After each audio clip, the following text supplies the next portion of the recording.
After what feels like an eternity of waiting, the next full visual gameplay update has officially been announced and is scheduled for release on the 24th of August, which depending on when I decide to upload this video will either be very soon or will have already passed. It's been a long time coming. The last overhaul was on Dr. Mundo, who came out on June 9th, 2021, over a year ago, and though we were aware of his development for an extremely long time, it feels almost surreal to finally bear witness to it all. This will be the first episode of my first impression series that covers a rework, not a new champion, but given that VGs are essentially brand new champions, just not in a literal sense, the structure will remain the same. So without further ado, let's analyze Udyr's new rework. Will we see a completely different identity, or will they approach him in the same way they did Fiddlesticks, Pantheon, and Volibear, and focus on modernizing his existing design? Only one way to find out. Out of all the candidates for visual gameplay updates, I don't think anyone can disagree that Udyr needed it the most. His playstyle, while very iconic with a lot of potential, was horribly outdated. His whole shtick was that he rotated between 4 different stances: Tiger, Turtle, Bear, and Phoenix, each serving a different purpose. Tiger stance was for physical DPS, Turtle stance was for general defense and sustain, Bear stance was for mobility and crowd control, and Phoenix stance was for magic DPS. The main problem with this kit was that it didn't really do a whole lot. I know nowadays we have a running problem with champions doing too much, but even for old standards, Udyr felt like a champion with 4 separate abilities doing their own thing, rather than 4 abilities working together to produce a cohesive and complete experience. For comparison, another juggernaut like Garen has a very bland kit, but he has a proper combo rotation: Q, E, ultimate, and then W somewhere in between for blocking damage. You had a clear objective on him, making him very satisfying, albeit monotonous to play.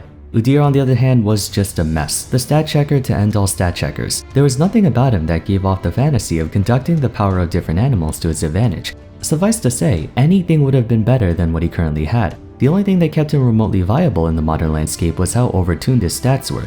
Even then, Udyr was one of the least popular champions of all time. And no, that one stint during early season 11 is not enough to make up for 10 years of being one of the worst designed and least played characters in the game. But finally, he's getting his rework. Let's see if the new Udyr can do what the old one couldn't. So prior to making this video, the only thing I saw so far was the champion reveal trailer, so this will be the first time I'm looking at the numbers, and I made sure to wait until after the PPE had everything up before doing so. Udyr's passive is Bridge Between. As expected, his kit has 4 basic abilities in place of 3 basic and 1 ultimate, each assuming a stance with a passive effect that lasts until switching. If he reactivates the same ability, it becomes empowered with more stuff added. Every time he uses an ability, he gains 30% bonus attack speed for his next 2 auto attacks and refunds 5% of the passive cooldown with each hit. Alright, this as promised. Instead of switching in between stances as often as possible, you're actually incentivized to maintain the same one since using it again unlocks more stuff. It behaves almost identically to an empowered ability, and you guys know how much I love empowered abilities as a concept. Let's go through each one at a time. His Q Wilding Claw replaces Tiger Stance. On activation, it grants some bonus attack speed for 4 seconds on top of the passive attack speed boost while causing his next 2 auto attacks to deal bonus max health damage. So it's very reminiscent of Set's Q, even down to the max health damage. It's pretty serious damage, not gonna lie. If you hypothetically got 300 bonus AD, you're looking at 20% max health per hit.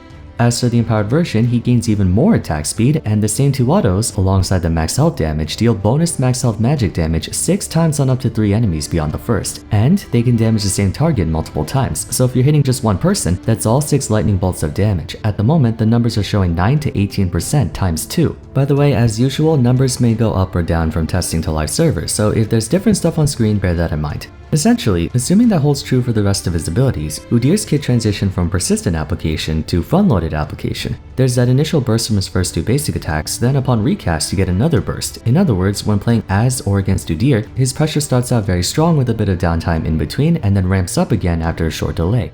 An interesting premise, it fits the Juggernaut motif really well. Given that Udyr's Q is very close to Set's Q, it also paints a similar idea of excelling in short burst traits, while having something in their back pocket for long drawn out fights. For Set, it's Haymaker. For Udyr, it's on each of his abilities. Moving on, his W is Iron Mantle, supplanting the Turtle stance. On first activation, it gives him a shield just like before, and his next 2 auto attacks gain 10% bonus lifesteal as well as heal him for a portion of his max health. So instead of healing every 3rd auto, it's the first 2 autos. By the way, I'm glad they added a max health ratio on his shield. One of the problems with old Udyr was that the shield only scaled off of AP, so it would fall off in the late game if you went tank or bruiser, whereas every other shield on a tank or bruiser had some kind of HP or AD scaling. On second activation, he gains a shield that's roughly twice as strong as the first one on top of the first shield, so he effectively gains triple the shield and regens a chunk of health over 4 seconds. Additionally, the healing and lifesteal on his next 2 autos are doubled as well. So I was right, Udyr's new abilities are pressed once for initial effect and pressed again for empowered effect. Here's the thing.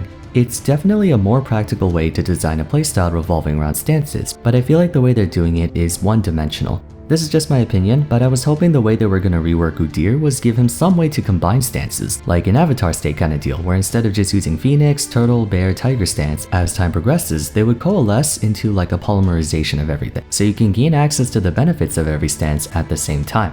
It's kind of like that one Yu-Gi-Oh card, VW-XYZ Dragon Catapult Cannon, which is made up of XYZ Dragon Cannon and VW Tiger Catapult, which are then made up of V Tiger Jet, W Wing Catapult, X Set Cannon, Y Dragon Head, and Z Metal Tank. That sort of approach. Not saying what they did was bad, but a big problem with Udyr was that he was too stat checky and split between all of his different stances. You couldn't maximize the efficiency of each one. If you wanted to go full AP, your Phoenix and Turtle stances would get stronger but not your Tiger. Vice versa if you wanted to build AD. So far, Udyr appears to still have the same issue of being very stat checky. I mean, everything we talked about up until this point is free stats. More attack speed, more on-hit damage, shields, healing, lifesteal, etc.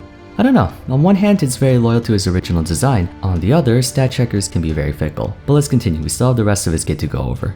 Blazing Stampede supersedes Bear Stance. It's virtually the exact same as the old one. Bonus movement speed in every auto attack stuns for a brief moment. As to the recast, he gains even more movement speed and crowd control immunity for 1.5 seconds. Now, given that we're intent on keeping him more or less the same as old Udyr, this is a very appropriate buff to give to his new Bear stance because he was always known for being a very speedy boy. Late game, you basically had perma 500 movement speed. Few champions, if any, could match the consistent tempo of Udyr. Problem is, he was incredibly vulnerable to slows, as they would override the movement speed buff and he would get permakited, not to mention hard CC like knockups, etc.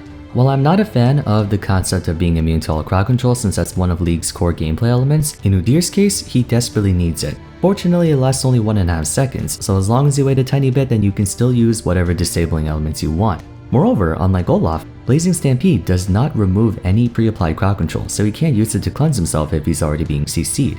And finally, we have Wingborne Storm. On activation, he generates a Mordekaiser passive-like aura that damages all nearby enemies while slowing them for the remainder of the aura's duration. And just like his Q and W, the next two autos deal AoE damage in the same format as Silas's passive. Not too far removed from the old Phoenix stance, with the exception of fire becoming ice and gaining a slow.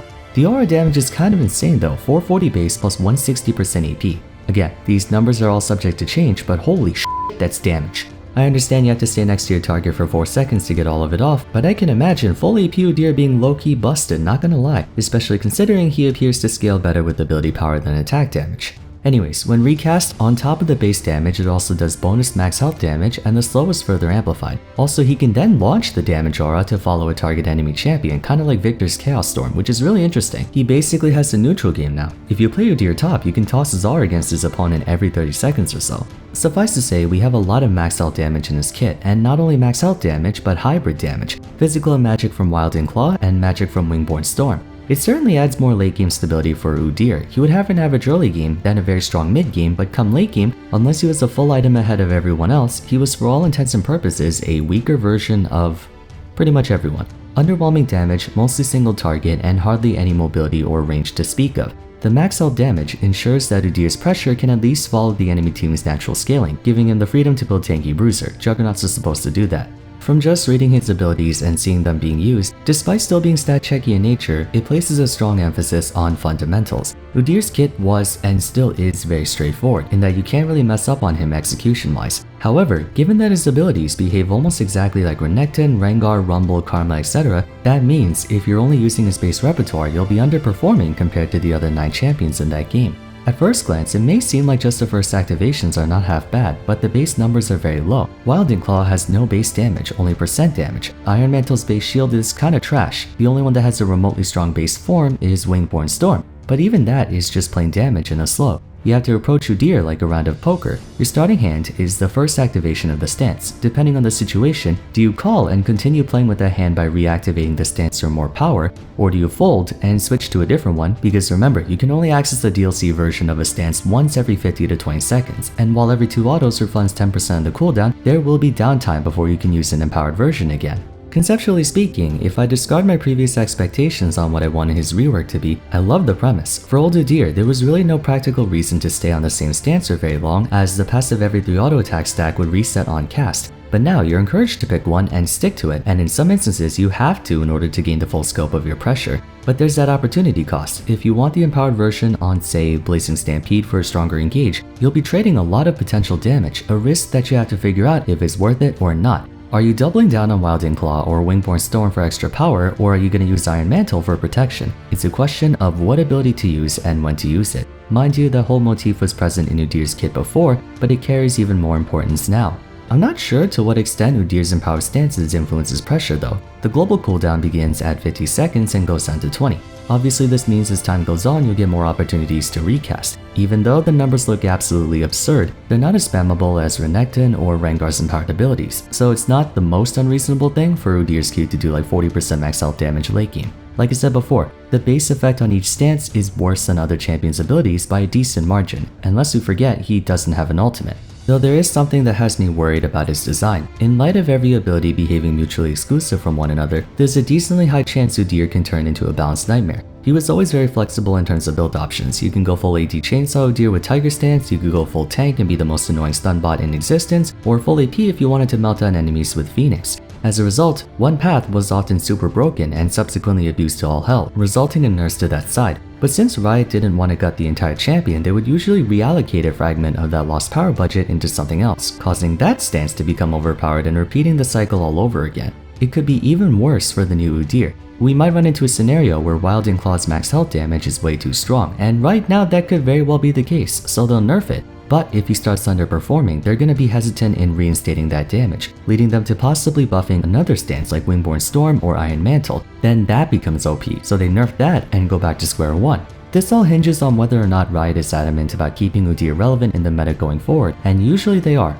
Prior to Volibear, Fiddlesticks, Urgot, and Pantheon's reworks, they were almost completely ignored from year to year, unless they were disproportionately stronger or weaker than other champions. Afterwards though, they became common staples in the meta, or at the very least, you see them on patches a few times a year instead of none at all. Understandably so, they put in a ton of work reimagining a champion, updating all their animations for every skin, etc., and since that's on a pre-existing champion, they're not making a whole lot of profit from it. More likely than not, from this point onwards, Udyr will be a mainstay in top and jungle, which means there's a possibility he's gonna widely fluctuate in performance, builds, etc. That doesn't necessarily mean he's unsafe to add to your champion pool, but there might be sustained periods of volatility. Hypothetically, let's say his current build will be full tank Iron Mantle, and I'm actually betting on that because of the sheer amount of max health damage this guy has, so they might lower the base numbers on Wilding Claw and or Wingborn Storm, reducing the effectiveness of tank Udyr and dropping his win rate. Later on, they might buff his AD or AP scaling on that max health damage, giving rise to damage Udyr, thus catapulting him back to top tier big ban before they nerf one of them and then work on the other.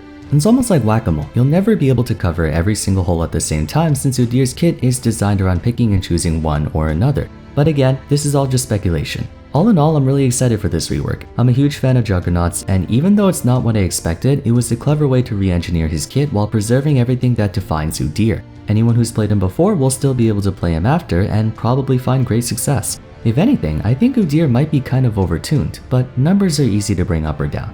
So I'm gonna give this one an 8 out of 10. Some traces of 200 years here and there, but not enough to diminish the positive aspects of him. Is it potentially a bit on the boring side? Perhaps, but I'd rather a champion be too simple than too overloaded. Let me know in the comments down below what your thoughts are on Udyr, if you agree or disagree with my evaluation of him. For now though, if you enjoyed the video, please be sure to leave a like and subscribe. Consider following me on Twitter at Vars, joining my Discord server, and checking out my other first impressions videos if you haven't yet. But till next time, thanks so much for watching, and I look forward to seeing you again soon.